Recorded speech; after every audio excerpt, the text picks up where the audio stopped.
الذين يدعون ربهم بالغداة والعشي يريدون وجهه ولا تعد عيناك عنهم تريد زينة الحياة الدنيا ولا تطع من أغفلنا قلبه عن ذكرنا واتبع هواه وكان أمره فرطا وقل الحق من ربكم فمن شاء فليؤمن ومن شاء فليكفر إنا أعتدنا للظالمين نارا أحاط بهم سرادقها وإن يستغيثوا يغاثوا بماء كالمهل يشوي الوجوه بئس الشراب وساءت مرتفقا إن الذين آمنوا وعملوا الصالحات إنا لا نضيع أجر من أحسن عملا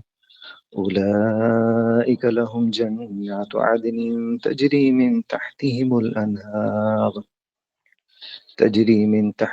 الأنهار يحلون فيها من أساور من ذهب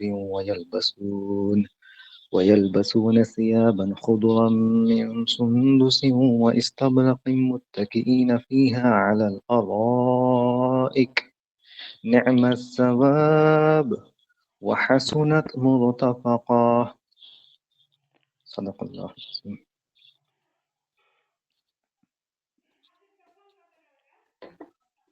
okay clearly visible Yes, yes. ٹھیک ہے. تو آج جو بات ہوگی کیونکہ ہماری توحید کے بارے میں بات ہونے جا رہی ہے، ایک بات بہت کلیئر بتا دے کہ اس سے زیادہ ضروری کچھ بھی نہیں ہے، کیونکہ اللہ نے جتنے بھی رسول بھیجے ہیں اس دنیا سب کا ایک اگر منٹ. ایک جو آواز آپ کا ساؤنڈ یہ کلیئرلی ہے. آپ کا ایئر فون اگر ہٹ جائے تو آئی تھنک وہ کلیئر آئے گا. اوکے ابھی ٹھیک نہیں ہے. نہیں، وہ پھس پھس کر رہا ہے ساؤنڈ. ایک منٹ.